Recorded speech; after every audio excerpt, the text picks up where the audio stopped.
Hello everyone, welcome to RV Search English. So students, in this video we will be learning 9th standard full English lesson The Necklace. So students, या व्हिडिओमध्ये आपण 9th standard full English lesson The Necklace हा अतिशय detailed मध्ये शिकणार आहोत. या व्हिडिओमध्ये आपण प्रत्येक पार्ट आणि प्रत्येक वर्डचं मीनिंग समजून घेत हा लेसन जो आहे तो बघणार आहोत. So let's get started. Video पूर्ण नक्की बघा. सगळ्यात आधी आपण बघूया part 1. Matilda was a pretty and charming girl, born as if by an error of fate into a family of clerks. तर मथिल्डा ही एक सुंदर, प्रेटी म्हणजे सुंदर, आणि चार्मिंग गर्ल, चार्मिंग म्हणजे अतिशय मोहक, अतिशय अट्रॅक्टिव्ह अशी मुलगी होती. Born if by an error of fate into a family of clerks. आणि एरर ऑफ फेट म्हणजे काय, तर नशिबाचा दोष. जणू काही नशिबाच्या दोषामुळेच एका फॅमिली ऑफ क्लर्क्स म्हणजे एका कारकुनाच्या घरी तिचा जन्म झाला होता. She had no means of becoming known, understood, loved or to be wedded to an aristocrat. त्यामुळेच ती नोन असण्याचा म्हणजे फेमस असण्याचा, अंडरस्टूड म्हणजे तिला कोणी समजून घ्यायचा, लव्ड म्हणजे तिला अटेन्शन आणि प्रेम द्यायचा, किंवा वेडेड टू अन अरिस्टोक्रॅट म्हणजे एखाद्या अरिस्टोक्रॅट सोबत, अरिस्टोक्रॅट म्हणजे एखाद्या खानदानी व्यक्ती, कुलीन व्यक्तीसोबत लग्न होण्याचा, श्रीमंत व्यक्तीसोबत तिचं लग्न होण्याचा प्रश्नच नव्हता, कारण तिचा जन्म एका सामान्य घरामध्ये झालेला होता. And so she let herself be married to a minor official at the ministry of education. त्यामुळेच मिनिस्ट्री ऑफ एज्युकेशनमधील एका मायनर ऑफिशियल सोबत तिला लग्न करावं लागलं. म्हणजे तिचं लग्नसुद्धा एका मिडल क्लास माणसासोबत झालं. She dressed plainly because she had never been able to afford anything better. ती नेहमीच प्लेन कपडे घालायची, साधेसे कपडे घालायची, कारण त्यापेक्षा जास्त महाग ती अफोर्ड करू शकत नव्हती, तिला परवडायचं नाही. She suffered endlessly feeling she was entitled to all the luxuries of life.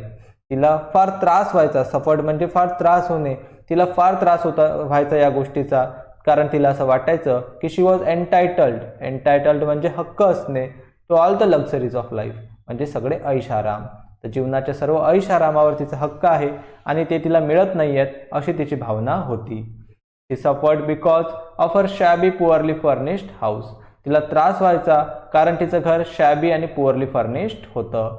शॅबी म्हणजे काय, तर पुअर कंडिशनमध्ये, आणि पुअरली फर्निश्ड म्हणजे घरामध्ये नवीन अद्ययावत असे यंत्र किंवा सोफा वगैरे जे असतात ते सुद्धा नव्हते.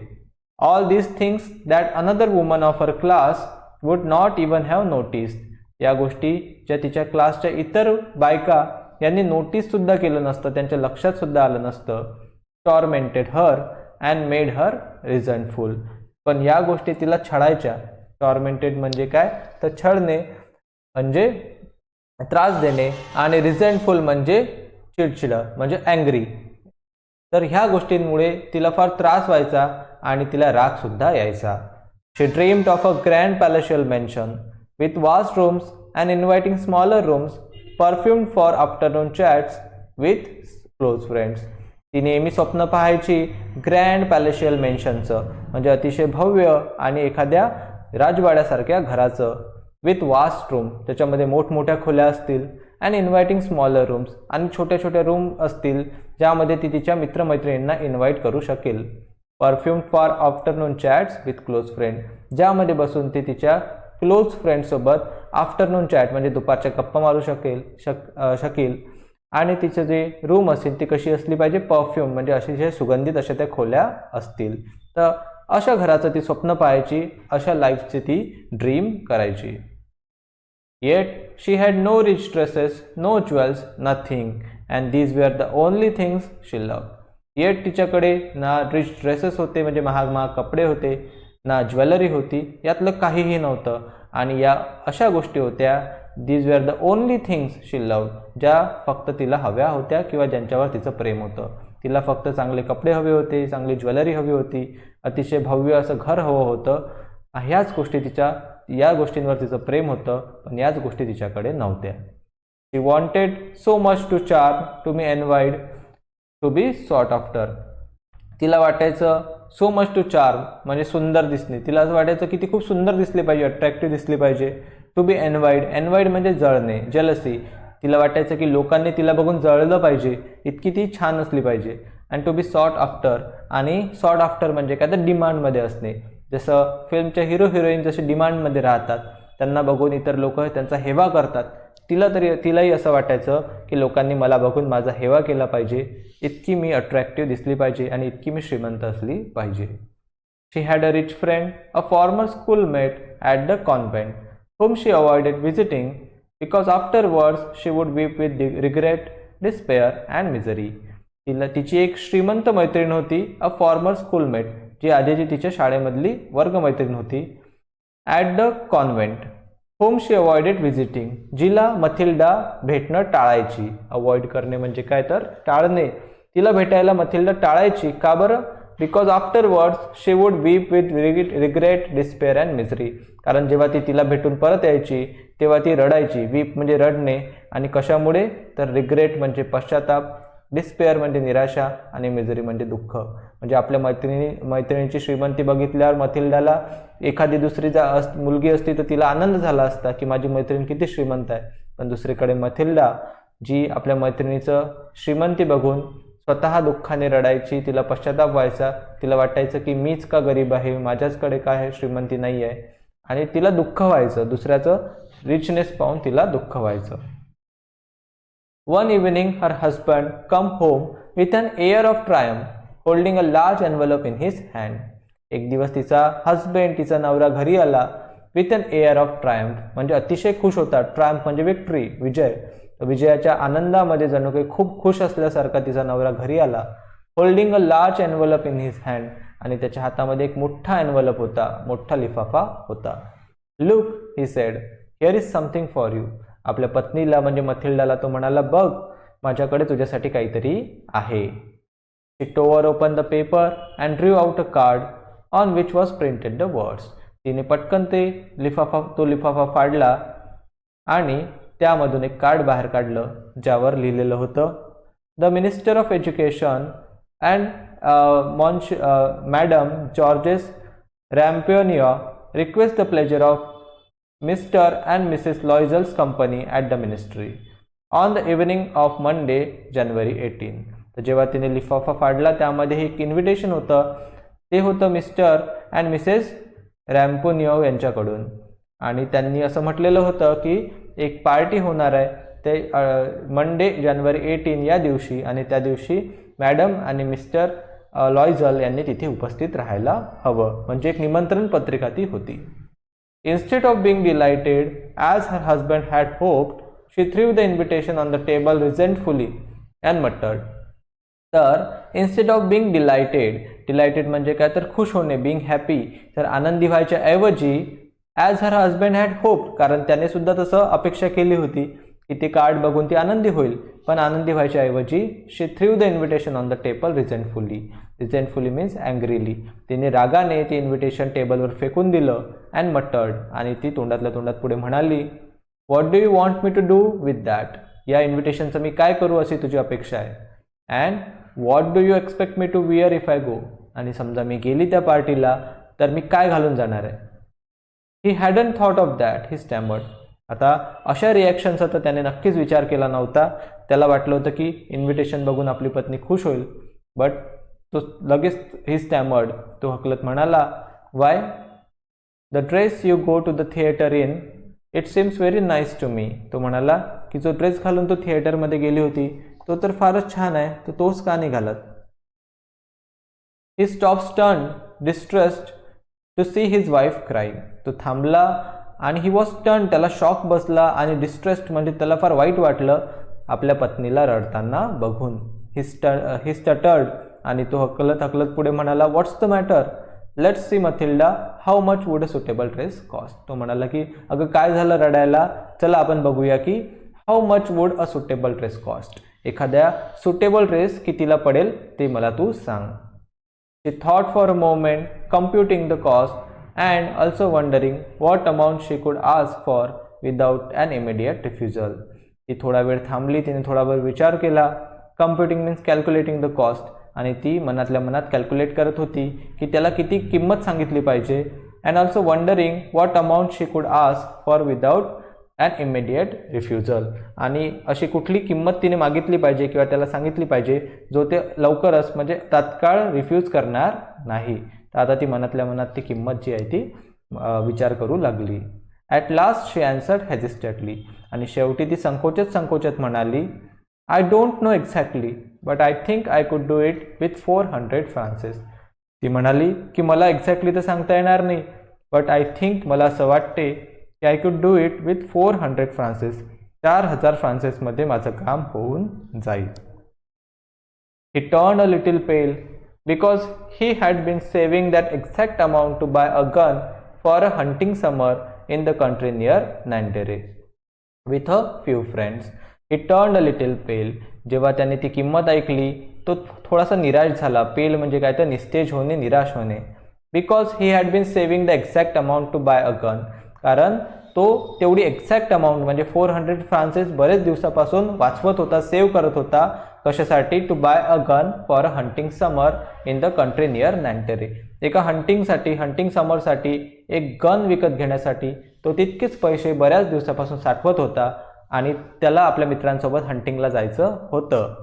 हाऊएव्हर ही सेड, पण तरीही तो पुढे म्हणाला, very well, I can give you 400 francs but try and get a really beautiful dress. तो म्हणाला की नक्कीच मी तुला 4000 फ्रान्सेस देऊ शकतो आणि ह्या पैशामधून तू एक सुंदरसा ड्रेस तुझ्यासाठी विकत घे. The day of the party drew near and madame Loisel seem sad, restless, अँझियस, though her dress was ready.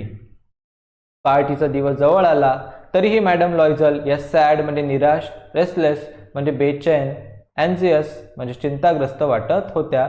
पण त्यांचा ड्रेस तर रेडी होता, म्हणजे त्यांचा ड्रेस रेडी असून सुद्धा त्या दुःखी वाटत होत्या, उदास वाटत होत्या.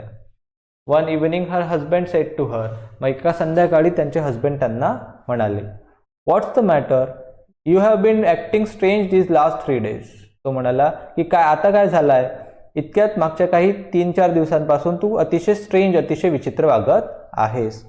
शी रिप्लाइड, त्यावर तिने उत्तर दिलं, I am upset that I have no jewels, not a single stone to wear. ती म्हणाली की मी अपसेट आहे, मी निराश आहे, कारण माझ्याकडे एकही ज्वेलरी नाही, एकही दागिना नाही. Not a single stone to wear, गळ्यात घालायसाठी किंवा घालायसाठी एक खडा सुद्धा माझ्याकडे नाही.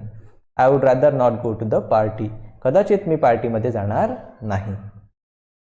You could wear flowers, he said, they are very fashionable at this time of year. पण त्यावर त्याने सुचवलं की तू मग फुलं घालू शकते केसांमध्ये, या दिवसांमध्ये ते खूपच फॅशनेबल आहेत, फॅशनमध्ये आहेत. शी वॉज नॉट कन्व्हिन्स्ड, पण मॅडम लॉयझलला पटलेलं नाही. मॅडम लॉयझल म्हणजे मथिल्डाला काही ते पटलं नाही. She was not convinced. The next day she went to her friend's house and told her of her distress. दुसऱ्या दिवशी मॅडम लॉयझल म्हणजे मथिल्डा ही आपल्या मैत्रिणीच्या घरी गेली आणि आपल्या मैत्रिणीला तिने आपलं डिस्ट्रेस, आपलं दुःख जे आहे ते सांगितलं. Madam Forestier went to her mirrored wardrobe, took out a large box, brought it back, opened it and said to Madam Loisel, choose my dear. Madame Loisel या आपल्या मिरर्ड वॉर्डरोब म्हणजे आपल्या कबर्ड जवळ, आपल्या कपाटाकडे गेल्या. त्यातून त्यांनी एक मोठाच्या मोठा बॉक्स बाहेर काढला. त्यांनी तो परत आणला, उघडला आणि त्या मॅडम लॉयझलला म्हणाल्या, चूज माय डिअर, यातलं तुला जे हवं आहे ते घे, चूज कर, निवड. First Mathilda saw some bracelets, then a pearl necklace. सुरुवातीला मथिल्डाने काही ब्रेसलेट ट्राय केले, त्यानंतर एक पर्ल नेकलेस म्हणजे एक मोत्याचा हार ट्राय केला. She tried on the jewellery in the mirror, आणि ती एक एक ज्वेलरी घालत होती आणि आरशामध्ये स्वतःला बघत होती. She kept asking, you have nothing else, पण ती नेहमीच विचारत होती की तुझ्याकडे अजून काही नाही आहे का, तुझ्याकडे अजून काही नाही आहे का, असं ती विचारत राहिली. Why, yes, but I don't know what you like. But मग त्यावर मॅडम फॉरेस्टियर म्हणाल्या की का हो आहे माझ्याकडे अजून पण, बट मला माहिती नाही की तुला काय आवडेल. Suddenly she discovered in a black satin box a superb diamond necklace and her heart began to beat with uncontrolled Dzire.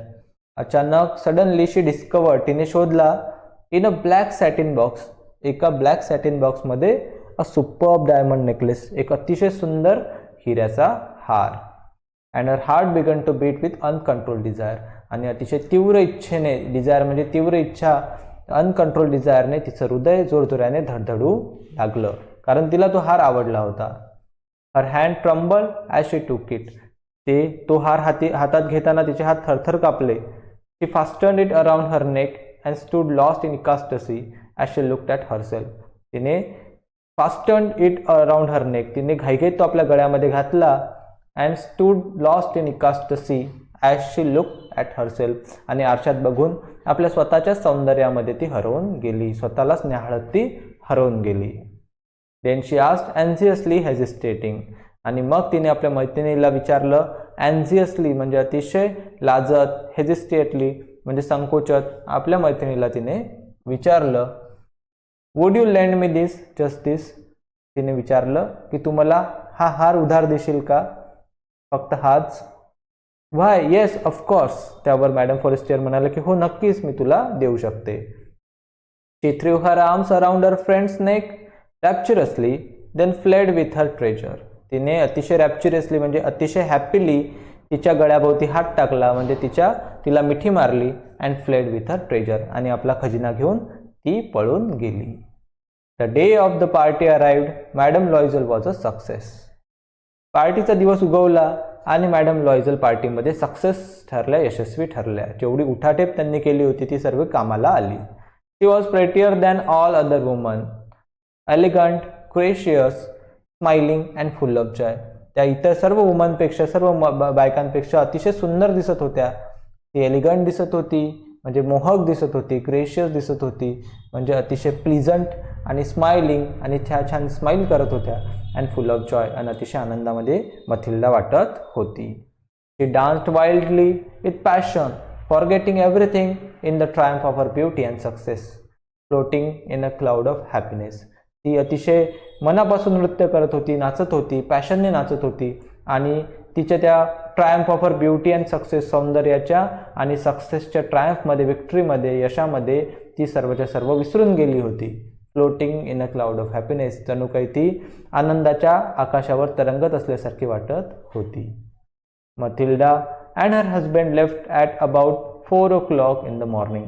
जवळजवळ सकाळच्या 4 वाजता मथिल्डा आणि तिचे हजबंड पार्टीमधून जायला निघाले. वेन दे वर finally in the street they could not find a cab.